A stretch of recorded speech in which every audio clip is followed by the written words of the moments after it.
Salut à tous, alors c'est Frédéric Delavier. Alors ce soir je vais faire une petite vidéo de musculation. Alors j'en fais de temps en temps et je n'oublie pas, mais comme j'aborde plusieurs thèmes différents comme l'évolution, la théologie, la politique, je vais quand même revenir à mon sujet principal pour avoir fait gagner ma vie, car je m'intéressais à l'évolution bien avant de faire de la musculation et du powerlifting et d'écrire des livres sur ce sujet.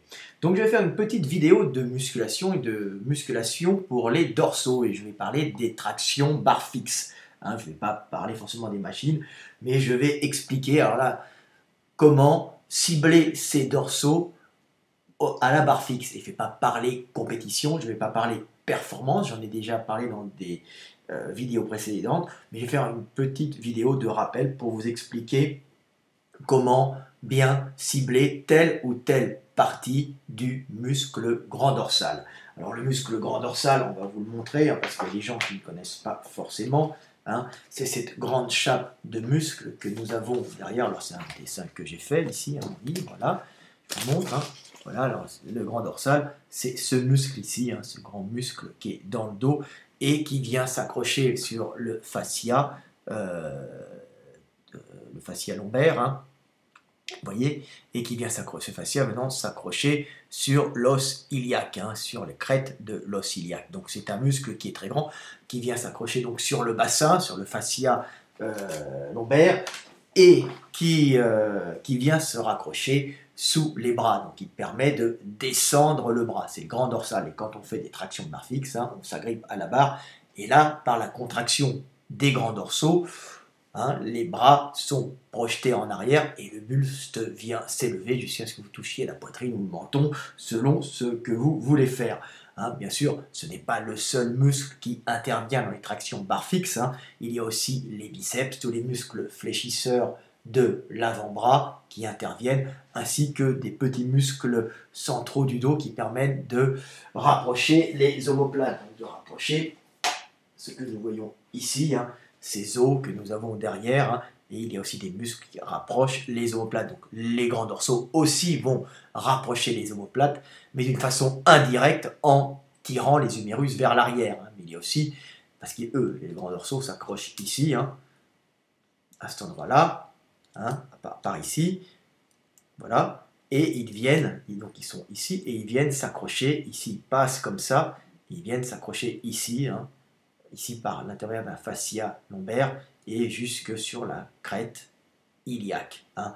Donc vous voyez, il a à peu près cette forme-là, il vient sous le bras et il rabaisse le bras.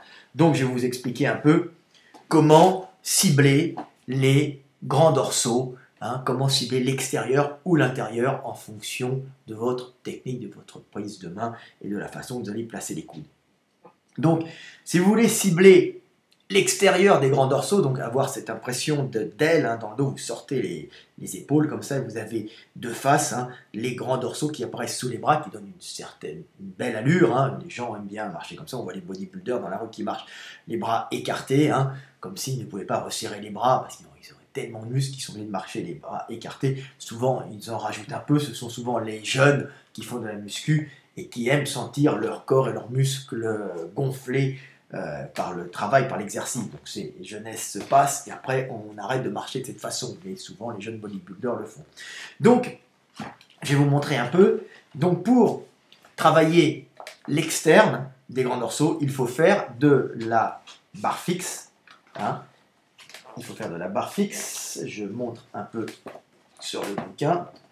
En prise relativement large et en ramenant les bras le long du corps. Donc pour travailler l'externe des grands dorsaux, hein, donc la partie qui s'accroche ici, hein, qui vient s'accrocher latéralement, hein, toute cette partie-là, je vais vous la montrer encore, hein, cette partie externe du grand dorsal, hein, toute cette partie, on voit bien la fibre à cet endroit-là qui est bien développée, hein, voilà, ici, donc qui vient s'accrocher plutôt sur l'os iliaque quasiment directement. En général, elle touche rarement, sauf chez des gens comme Kay Green, hein, qui ont un dorsal très proche, parce qu'ils ont un petit buste, donc très proche du bassin. Hein, des Européens ont souvent un grand dorsal plus court parce qu'ils ont plus courts, hein, qui donnent l'impression d'être plus courts, donc qui s'accrochent assez loin du bassin parce qu'ils ont un grand buste, mais chez Kay Green, qui a plutôt des grandes jambes et un buste court, son grand dorsal vient toucher quasiment le bassin. Donc pour travailler la partie externe, il faut prendre la barre fixe, hein, prendre une barre fixe, et bien monter le menton, buste bien droit, sans l'incliner vers l'arrière, donc sans tirer les coudes en arrière. Donc le mouvement doit se faire fluide, le buste le plus droit possible. Vous devez essayer de ressembler à un pendule et vous montrer comme ça verticalement, hein, sans avoir aucune obliquité du buste. Et là, vous allez travailler l'externe des grands dorsaux, la partie latérale. Donc celle-là, celle qui est mise en couleur, vous voyez ici, voilà, c'est là, vous voyez, j'ai fait deux schémas, donc toute la partie externe. Hein. Alors cette partie externe s'accroche, comme je vous disais, mais s'accroche aussi aux côtes. Hein. Elle s'accroche sur les deux dernières, enfin les trois dernières côtes. Hein. Vous avez des faisceaux qui s'accrochent ici aussi. Hein. Donc voilà, vous restez le plus droit possible et vous montez verticalement. C'est en général la technique que l'on demande dans les concours de traction. Bon, c'est une technique qui n'est pas la plus efficace, si vous voulez développer le maximum de force des grands dorsaux, hein, mais c'est celle qu'on vous demande en concours parce qu'il y a un règlement. Donc le règlement, c'est de bouger sans oscillation, hein, et de monter le plus haut possible en touchant la barre ou en dépassant des fois la barre. Donc c'est une technique qui bosse essentiellement l'extérieur des grands dorsaux. Alors si vous voulez, alors vous pouvez travaillé aussi les grands dorsaux. Pour bien travailler l'extérieur des grands dorsaux, il y a des barres spécialisées justement dans ce domaine. Hein. Ce sont les barres coudées. Hein. Alors elles ne sont pas que spécialisées pour l'extérieur, hein, vous allez travailler l'ensemble, mais elles facilitent le travail de l'extérieur du grand dorsal. Ce sont ces barres ici. Hein, elles facilitent le travail de l'extérieur du grand dorsal. C'est ça, ce ne sont pas des barres de concours, ce sont plutôt des barres dites de musculation, des barres coudées qui permettent de bien localiser sur le grand dorsal en limitant un peu le travail des biceps. Elles ont été conçues de cette façon, donc vous êtes déjà bras écartés, le poignet qui n'est pas totalement cassé, hein, parce que là vous avez le poignet comme ça, donc vous mettez les bras hop, là, et vous descendez, et vous remontez vous montez le menton par la contraction des bras qui, en se contractant, remonte le buste. Donc ça, ce sont des barres qui en général localisent plus intensément sur la partie externe, hein, du grand dorsal et moins sur la partie supérieure et interne. Donc si vous voulez par contre travailler le grand dorsal en épaisseur, hein, ça ne sera pas vraiment l'épaisseur, c'est-à-dire que ça ne sera pas les fibres internes et pas de fibres internes ni de fibres externes, puisque vous voyez bien que ce sont des fibres qui partent de l'intérieur, hein, et qui vont vers l'extérieur. Donc il n'y a pas de possibilité de bosser que l'intérieur du grand dorsal. Mais si vous inclinez à ce moment-là, vous sortez la poitrine et vous tirez les coudes vers l'arrière, vous allez à ce moment-là bosser plus intensément la partie supérieure, hein, supérieure et centrale du grand dorsal, puisque ça forme comme un éventail. Donc vous allez bosser cette partie qui est dessinée ici, vous voyez. Et ça, vous voyez, je vous le remonte encore, c'est celle-là. Hein. Autrement, quand vous ramenez les bras le long du corps, ça va être celle-là que vous bossez. Donc, si vous tirez bien les coudes en arrière en essayant de toucher la poitrine, hein, au lieu de monter verticalement en essayant de toucher le menton, hein, essayant de toucher la barre avec le menton, donc vous essayez de monter en tirant la barre et en tirant les coudes en arrière, vous allez bosser la partie supérieure et centrale du grand dorsal. Donc je vous la remontre encore une fois, supérieure et centrale du grand dorsal qui est ici, hein, et partie externe, les coudes le long du corps. Donc voilà, donc ça ce sont les techniques pour bien cibler le grand dorsal. Vous voyez, vous changez de position, vous voulez faire de l'externe, avoir une impression de grand dorsal large, travailler le buste bien vertical, hein, hop, on monte bien vertical, on essaie de ne pas bouger. Par contre, vous voulez travailler la partie supérieure et centrale, donc donner de l'épaisseur au grand dorsal, parce que évidemment, ce n'est pas la partie externe du grand dorsal qui va s'accrocher sur les côtes et sur la partie externe de l'os iliaque, ça sera celle qui s'accrochera sur le fascia lombaire, hein, et donc qui va partir de l'extérieur vers l'intérieur supérieur. Donc vous allez bosser en sortant la poitrine à ce moment-là. Donc voilà. Donc après, évidemment, quand on dit travailler le grand dorsal, il n'y a pas le dos, les gens utilisent la barre fixe pas uniquement pour travailler le grand dorsal, puisque le dos est un ensemble de nappes successives, hein, comme un peu un millefeuille de muscles hein, qui se recouvrent les uns les autres. Hein. Il y a sous toute cette masse de muscles, il y a les grands dorsaux, mais vous avez aussi des masses de muscles comme le trapèze et en dessous le rhomboïde, hein, qui ont des fonctions différentes du grand dorsal, qui ont la fonction de rapprocher les omoplates vers le point central, vers le rachis, vers la colonne vertébrale. Donc, ce sont des muscles qui donnent de l'épaisseur au dos et que l'on peut très bien travailler en faisant des tractions. Alors, on ne va pas travailler la partie supérieure de ces muscles, on va travailler la partie inférieure de ces muscles si on ramène bien la barre hein, à fond et on ramène bien les omoplates hein, vers le centre. Hein. C'est ça, c'est vraiment l'important. Si vous voulez sentir cette partie, en même temps, vous rajouterez un peu de contraction dans les grands dorsaux. Il faut bien terminer le mouvement en tirant bien les coudes en arrière, hein, inclinez vos coudes et tirez en arrière en gonflant votre poitrine, en essayant de ramener la barre niveau poitrine, faites ce que vous voulez, mais au niveau menton, mais toujours poitrine gonflée, coude en arrière, et là vous sentirez bien la partie supérieure et centrale des grands dorsaux hein, et vous sentirez aussi le bas du trapèze, le milieu de trapèze et le rhomboïde. Alors je vous les montre, ils sont en profondeur ici, vous voyez, voilà. Là, vous avez le bas de trapèze, hein, le milieu de trapèze travaille encore. Il ramène les omoplates légèrement vers le bas et vers la partie centrale, vers le rachis. Et vous avez une couche profonde, ici, les rhomboïdes, qui ont la même fonction, à peu près, hein, mais eux qui vont ramener plus les omoplates hein, vers la partie centrale. Hein, voyez. Donc, vous allez avoir un travail qui va être un peu différent, mais les deux muscles se croisent hein, et vont ramener bien votre omoplate vers l'arrière. Donc cette partie-là, hein, ici, voilà, va être ramenée vers la partie centrale et ça va faire des masses qui vont se développer et donner de l'épaisseur au dos. Alors je vais vous les montrer ici, on les voit bien sur le dessin, voilà, ici, hein, voilà le trapèze, hein, c'est beau losange, hein, c'est le trapèze, et c'est toute cette partie centrale du trapèze qui est ici, qui sera travaillée quand vous ramenez bien les coudes en arrière, en essayant de rapprocher les omoplates. Ça, c'est la fin du mouvement, hein, vous voyez. Et vous avez en dessous, là, on ne le voit pas, mais on le perçoit, le rhomboïde qui est ici, qui a la même fonction, qui ramène aussi, mais ça se croise dans l'autre sens, il remonte un peu l'omoplate, l'autre le descend un petit peu, mais ils ont tous les deux comme fonction de ramener l'omoplate vers le centre, et effectivement, quand on termine les tractions, on va bien bosser toute cette partie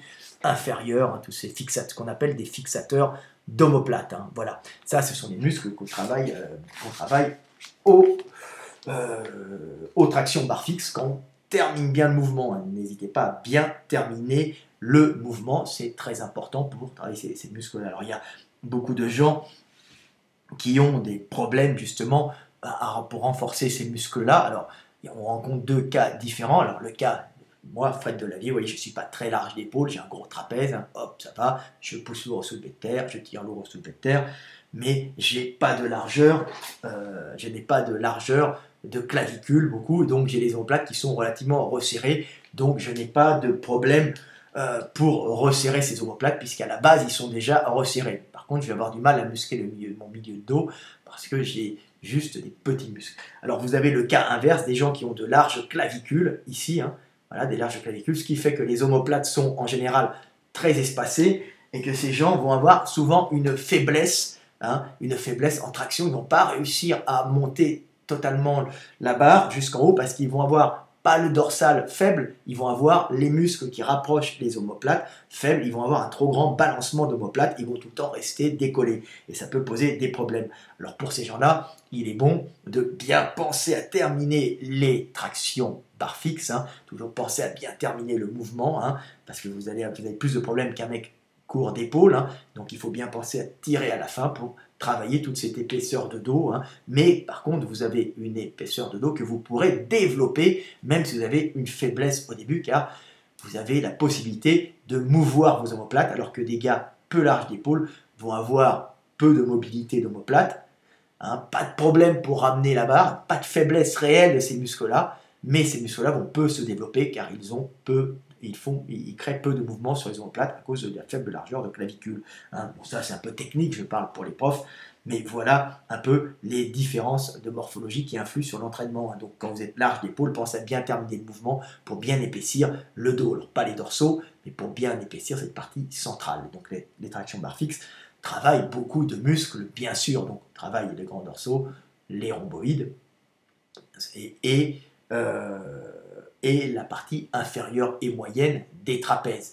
Alors il y a d'autres muscles que les grands dorsaux travaillent, hein, comme les grands ronds, que je vais vous montrer ici encore sur un de mes dessins, voilà. Ici, vous avez les grands ronds, hein, qui sont ici. Des fois, ils sont fusionnés avec les grands dorsaux. Vous voyez, le grand dorsal passe sur le grand rond, passe devant le grand rond et vient s'insérer un peu plus loin. Alors, le grand rond a la même fonction que le grand dorsal, à la différence qu'il s'accroche, lui, sur l'omoplate. Hein. Et on voit ici, vous voyez, une marque, une protubérance, ça c'est la tâche du grand rond. Alors c'est un très beau petit squelette chinois, une imitation, mais on voit que c'est un muscle puissant, et ça fait cette boule à l'arrière du bras. Donc lors des tractions de barre fixe, il est particulièrement travaillé. Alors il y a des gens qui ont des fois des très gros grands ronds et des faibles dorsaux, parce que le grand rond est quand même un muscle qui peut être très volumineux chez certaines personnes, et jouer dans l'abaissement du bras, même de façon des fois plus importante que le grand dorsal chez certaines personnes, et même parasiter le travail du grand dorsal. Alors je vous remonte un peu où il s'insère, hein, vous voyez là c'est un omoplate humain, vous voyez que c'était un monsieur assez costaud qui ici, toute cette partie ici, hein, vous voyez c'est une partie assez épaisse, hein, on voit que ça a été travaillé, ça a été tiré, et ça c'est l'insertion du grand rond. Donc ce monsieur, il devait avoir un grand rond quand même relativement costaud, une bonne insertion de grand rond. Alors il a la même fonction, hein, grand rond pourquoi? Parce qu'il est grand, il y a le petit aussi, et il est rond dans sa coupe transversale, hein, tout simplement. Alors, on s'en fout des noms, on va dire, on va voir comment on travaille tout ça. Donc on le travaille de la même façon que les grands dorsaux, hein. Barre fixe, il va travailler dans tous les cas, ça va être plus dur de le localiser, je ne vous conseille pas de vous amuser à essayer de localiser sur le grand rond, bien qu'on puisse le faire, le but c'est plutôt de localiser sur la partie externe du grand dorsal, ou la partie moyenne, centrale, hein, et haute, hein, moyenne, centrale et haute du grand dorsal, donc c'est les seules choses qu'on peut faire. Donc voilà, est-ce que j'ai à peu près tout dit? Je pense que c'est bien, oui. Oui, vous avez les barres droites, hein, barre coudée. De préférence, prenez une barre droite. Alors, la barre coudée, c'est fait vraiment pour isoler le grand dorsal. Barre droite, c'est peut-être plus sympa à bosser, ça dépend des gens. Et pour localiser, prenez une barre coudée. Alors, je fais le petit dessin ici. La barre coudée, c'est celle-là. Hein, et la barre droite, c'est celle-là. Hein, alors, barre coudée, plus une barre de bodybuilder qui veut travailler et localiser sur le grand dorsal. Hein, barre coudée, plus une barre de bodybuilder. Et barre droite, plus une barre pour faire des acrobaties, du street workout, comme je fais occasionnellement et comme je pratique des fois des concours. Voilà, alors je vais vous rajouter un petit truc encore, tiens, on va en parler un peu. Hein, vous voyez que sur l'évolution du grand dorsal, comme ça vous aurez compris quelques petits trucs. Voilà, l'évolution du grand dorsal. Hein, vous voyez que chez l'homme, hein, il sert à effectivement grimper encore. Hein, chez le gorille, il sert à grimper et à se déplacer. Mais chez l'homme, on voit que pour grimper, il y a peu de muscles qui sont utilisés, alors que chez le gorille, on voit encore, comme c'est un grimpeur, hein, comme les chimpanzés, la partie postérieure du deltoïde, hein, regardez l'homme, la partie postérieure du deltoïde est vers le haut, et la partie postérieure du deltoïde chez le gorille, elle, est encore vers le bas. Et vous voyez que chez le gorille, il a un trapèze, un bas de trapèze énorme, qui a la taille quasiment d'un grand dorsal, et un grand dorsal. Donc les gorilles ont 3 muscles extrêmement puissants pour grimper, alors que les hommes, 3 même 4, parce qu'il y a un grand rond qui est caché ici, alors que les hommes n'en ont vraiment que 2 hein, dans le dos qui leur servent à grimper. Et on voit que les gorilles, hein, que les singes, on va dire, ont 4 moteurs, alors que les hommes n'ont plus que 2, puisque on peut voir ici que le deltoïde a changé de position et maintenant sert à lever le bras plutôt vers l'arrière plutôt qu'à rabaisser le bras, alors que chez le gorille, le deltoïde sert à baisser le bras et le trapèze sert essentiellement aussi à tirer l'omoplate vers le bas pour rapprocher les épaules quand il grimpe. Hein. Donc il a des moteurs beaucoup plus puissants pour grimper aux arbres qu'un homme, il en a beaucoup plus, hein, si vous voyez, alors qu'un homme, pour grimper aux arbres, il n'aura que dans le dos hein, que le grand dorsal et grand rond. Hein. Il y a un peu la partie inférieure et moyenne du trapèze, mais d'une façon beaucoup moins intense que le gorille, qui rentrera beaucoup moins en puissance dans ses grimpées, qui permettra beaucoup moins de puissance que celle du gorille, que le trapèze du gorille. Donc vous voyez, on a changé, on s'est redressé et on a eu une translation du deltoïde qui est devenu moins un muscle de grimper et qui est devenu plus un muscle pour bouger le bras vers l'arrière dans des mouvements de circonduction, hein, pour indiquer des directions ou, ou avoir des prises précises d'objets dans nos communications, dans nos interactions avec le monde. Hein. Interaction sociale, je suis entouré d'objets, entouré d'outils. Hein, le gorille, lui, ou le chimpanzé, il grimpe principalement l'arbre, il se déplace au sol. Il a moins à faire à des outils, il a moins à faire à aller chercher des trucs un peu partout. Lui, il se déplace, il va chercher plutôt en haut et latéralement, et nous, on va chercher plutôt en bas et sur le côté. Et on lance aussi. Donc c'est aussi un muscle qui permet d'amorcer le lancer. C'est ça qui a fait l'homme. Hein, surtout le lancer, donc le deltoïde a changé. Donc voilà, c'est à peu près tout ce que j'ai à dire. Bien sûr, bon, je pourrais parler aussi des tractions en supination, mais c'est pas le sujet. Maintenant, prendre large ou prendre serré, plus vous prenez large, plus vous allez travailler les dorsaux, plus vous prenez serré en supination, hein, en pronation plutôt, supination, hein, les coudes vers l'extérieur, pronation, coude vers l'intérieur, prendre. Hein. Donc là, c'était une vidéo pour la pronation. Donc quand vous travaillez large, vous allez bosser plus les dorsaux, partie externe, plus vous resserrez, plus vous allez travailler les biceps. Hein. Vous allez monter comme ça et vous allez travailler les biceps et vous travaillez la partie moyenne des grands dorsales, externe moyenne, alors que quand vous prenez large, vous allez plutôt travailler la partie externe. Hein. Et plus vous resserrez, plus les biceps, hein, en pronation, rentrent en jeu et plus vous avez une longue course à faire. Hein. Donc cette longue course, et vous travaillez aussi les grands ronds de façon très intense aussi dans cette façon-là. Hein. Donc les grandes courses permettent de monter plus haut. Hein. Bon, un petit truc pour les gens qui ont du mal à passer le menton, par exemple en concours, on vous dit de passer le menton, bah, tout simplement resserrer la prise de bras, hein, et à ce moment-là, vous passerez le menton, hein, plus facilement. Un dernier petit truc qui est marrant à savoir, il y a deux types d'handicap, par exemple dans les concours, ou bien quand on vous demande de monter très haut une traction, ce qui ne veut pas dire que vous n'allez pas localiser sur les grands dorsaux. Il y a une différence entre bien localiser un dorsal pour se développer un grand dorsal et arriver à monter haut son menton. Si on n'arrive pas à monter haut son menton, c'est soit qu'on manque de force, hein, bien sûr, soit qu'on n'a pas forcément une morphologie pour, donc il faudra travailler certains groupes musculaires ou changer sa position pour monter haut. Hein. Donc il y a deux morphologies qui font qu'on ne peut pas monter très haut. C'est un, qu'on ne peut pas. Vous êtes très large d'épaule et vous avez une faiblesse au niveau des rhomboïdes, milieu de trapèze. Donc il faudra penser à bien bosser l'arrière du dos, hein, pour pouvoir terminer le mouvement et monter haut. Soit vous allez avoir comme problème d'avoir des grands avant-bras, hein, ce qui va faire que vous allez vous retrouver bloqué sans pouvoir passer le manteau au milieu de la barre. Et vous montrez pourtant, il y aura un mouvement de rapprochement des bras, de tirage des bras. Donc les bras se rapprocheront du buste important, mais vos grands avant-bras ne vous permettront pas de dépasser la barre. Donc le truc, c'est de resserrer. Ça ne sert pas à localiser, ça sert juste à épater la galerie ou à faire des concours. Voilà. Donc vous avez deux raisons qui font qu'on ne peut pas monter. L'une est faiblesse musculaire, hein, et en même temps morphologie osseuse large, des clavicules, hein, et l'autre, c'est grands avant-bras. Puis des fois, vous pouvez avoir deux grands avant-bras et des larges épaules, ce qui fait que vous n'avez pas forcément une bonne morphologie pour les tractions de concours, bien sûr. Ça ne vous empêche pas que vous pouvez faire des tractions et localiser, hein, très facilement. Donc voilà un peu ce que j'avais à dire. Alors, si vous voulez retrouver des explications, j'ai sorti le guide des tractions avec Michael Degendil. Alors c'est un livre qui est très bien illustré, hein. Voilà, vous voyez, il y a des dessins, des photos, il y a tout ce que vous voulez dedans. Il y a plein de dessins, vous voyez, des explications anatomiques, il y a tout ce que vous voulez.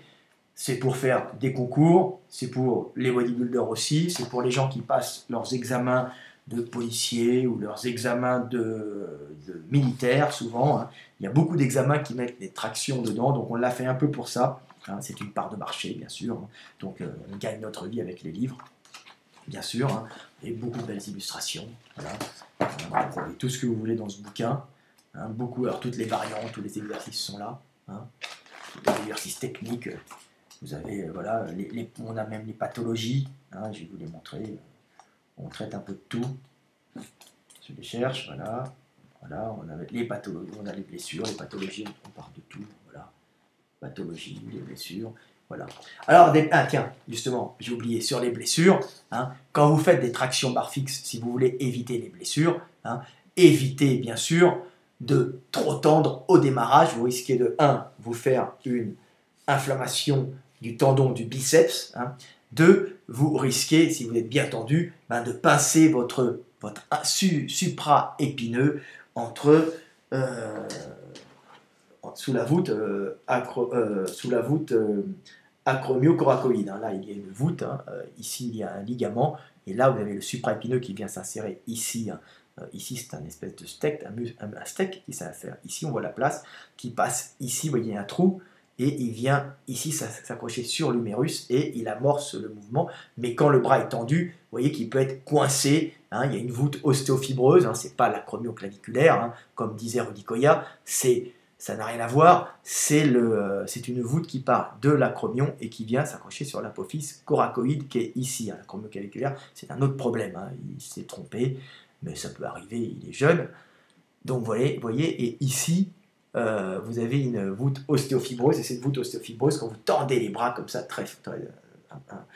d'une façon importante, vous pouvez coincer le muscle, et de la même façon, quand vous remontez énormément, vous pouvez aussi le coincer en l'étirant, en le faisant frotter sur cette voûte ostéofibreuse. Hein. Donc je ne sais pas si je l'ai dessiné ici, donc vous voyez, il y a quand même des pathologies qu'il faut éviter. Donc pareil, si vous donnez des à-coups au début, vous pouvez avoir des pathologies au niveau du coude et des pathologies, par exemple, de subluxation, vous voyez, du radius. C'est ce petit os qui est ici, vous voyez, il est détendu, il est sorti de sa loge, il y a une subluxation, et ça, c'est un peu chiant, il y a un anneau fibreux qui le retient. Le radius, c'est ici, vous voyez, ce petit muscle, ce petit os qui est ici. Hein. Et si vous tendez les bras, ce petit os qui est mobile, hein, il permet de faire une rotation. Hein, c'est lui qui permet de faire la pronation. Hein, vous voyez, pronation, supination. Donc là, on parle de traction de pronation. Vous voyez, il tourne. Je le montre ici. Ici, je le montre, voilà. Il tourne, vous voyez. Et en étant à la barre fixe, si on donne des coups, il peut ici, là, cette petite os rond, cette cupule radiale, peut se détacher un petit peu et faire une subluxation très très douloureuse. Donc c'est un problème. Vous pouvez aussi avoir des tendinites du biceps, ce qui est gênant. Alors la tendinite du biceps, je dois la voir ici. Je vais essayer de la trouver. Voilà. Voilà, le biceps s'insère ici, vous le voyez ici. Les bras tendus comme ça, hein, on risque à cet endroit-là d'avoir une tendinite hein, et de faire un problème à ce niveau-là d'inflammation du tendon par choc répétitif si vous dégagez. Alors, ne vous amusez pas à tendre à chaque répétition, ne vous amusez pas à donner des à-coups à chaque répétition, vous risquez d'avoir des problèmes à cet endroit-là. Donc un problème de supraépineux quand on tend bien les bras, et en même temps qu'on ramène trop, ramène trop haut aussi, on peut avoir ce problème ici, hein, d'hypertension du supraépineux, mais aussi, bras tendu, des tensions au biceps. Voilà. Donc, je n'ai pas beaucoup parlé des biceps, mais j'en parlerai peut-être dans une autre vidéo. Voilà, c'était à peu près tout ce que j'avais à dire sur les tractions. Faites attention. Voilà, c'est un petit débroussaillage pour pouvoir bosser les tractions. De toute façon, il y en a plein. Il y a tout un bouquin dessus. Hein. Si je dois en parler, je pourrais en parler des heures. Voilà. Et le guide des mouvements de musculation, vous avez aussi de très bonne approche dessus. Voilà, c'était Fred de la vie. À bientôt. Il y a sûrement des trucs à redire dessus. Je ferai une prochaine vidéo sur les tractions en supination, hein, pronation, supination, donc traction plus orientée biceps, bien que le dos travaille, ça sera important à travailler, donc on verra que c'est des tractions qui peuvent même être considérées comme des mouvements de biceps, mais là je vous ai parlé des tractions classiques, celles qu'on fait main en pronation, hein, celles que tous les jeunes, sur lesquelles tous les jeunes aiment s'affronter. Voilà, bon, j'espère qu'il y aura des concours sur le salon du body fitness, parce que je m'amuse à les faire. J'en gagne fréquemment. L'année dernière, j'en avais gagné un. Et puis, j'en avais gagné un autre, le concours Grenade au FIBO en Allemagne. Hein. Le mec m'avait pris pour un crossfitter. Ah, vous êtes un crossfitter? Non, je suis un street worker. Hein, parce que la mode était être crossfit. Et j'avais gagné le concours Grenade l'année dernière, où il fallait, alors c'est des tractions particulières, il fallait en faire un maximum en 1 minute. Hein. C'était pas ma tasse de thé, mais bon, vu que le niveau n'était pas forcément très élevé, j'ai gagné, c'était bien. Voilà. Et puis bon, je ne parlerai pas de ma 3e place, qui était très bonne l'année dernière aussi, toute catégorie. Alors là, il y avait les meilleurs de France. Hein. Mais bon, Il y avait des mecs légers et très forts. Donc troisième, c'est déjà pas mal. Bon, bah, c'était Fred Delavier, on arrive à 30 minutes. Je vais faire des petites vidéos, mais elles sont toujours un peu longues. J'espère que vous avez appris pas mal de trucs. Hein, ça part dans tous les sens. Je suis un peu fatigué en ce moment, mais il fallait que je fasse une vidéo de muscu. Allez, à bientôt.